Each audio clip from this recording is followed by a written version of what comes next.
Hé Greg, c'est le carnaval de Dunkerque avec Alors pas du tout. C'est le nouvel an chinois du centre de cœur de Nîmes. Profite de toutes les petites promotions. Pigmia cutterare, mamma mia, pensaccia tu. Oh la fatigue, pour ceux qui se demandent où est passé Michel Leb, bah les filles des pubs. Hein. Alors là, il n'y a rien qui va dans la pub. Le kimono japonais, la gestu italienne avec les baguettes dans les mains, et musique latino.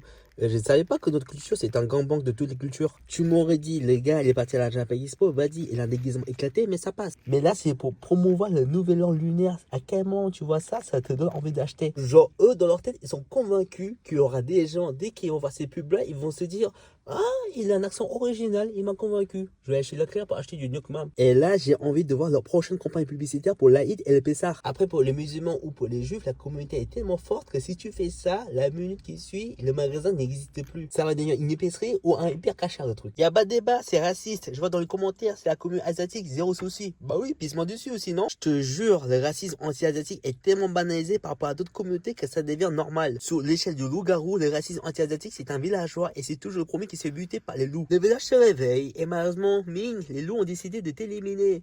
Mais arrêtez, ça fait déjà 50 fois sur 50 parties là. Quand on vous dit que c'est raciste, c'est pas à vous de décider si ça ne l'est pas. Car à force d'être aussi teubé, vous allez tomber sur un asiate vénère qui va vous mettre une grosse patate dans la gueule. Et vous allez faire, hey, ça fait mal. Et lui, il va vous répondre, bah non, ça fait pas mal. Fin de discussion. Et ce qui me rend encore plus triste, c'est quand les gens de ta propre communauté qui te disent, en tant qu'asiatique, je trouve pas ça raciste. Bah franchement, sincèrement, je vous souhaite de prendre un tire-bouchon et de le rentrer dans votre huc. Ensuite, vous demanderez à votre pote raciste de l'enfoncer profondément. Et ça me rappelle, il y a quelques années, le chef Christophe Adam, il avait appelé un de ses plats Chinchon salade.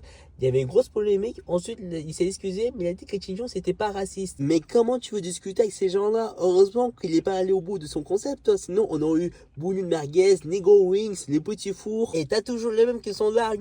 C'est pas raciste, on peut plus rien dire. Et quand tu leur demandes, vous en pensez quoi de la viande halal à la cantine? Ah, c'est un autre débat. En même temps, on est plus chez nous, quoi. Et en vrai, venez, on arrête de leur donner de la force. Si vous voulez acheter des produits asiatiques, allez chez Paris Store, Ton Frère ou Bing John. C'est moins cher et c'est des gens qui s'y connaissent. Et s'il vous plaît, encore une fois, arrêtez de dire nouvel an chinois, c'est lunaire. La Chine, c'est pas le Vietnam, la Corée ou le Singapour. Dans le reste du monde, on dit pas nouvel an français. Personne ne débarque et te dit bonne année avec une boîte de macarons.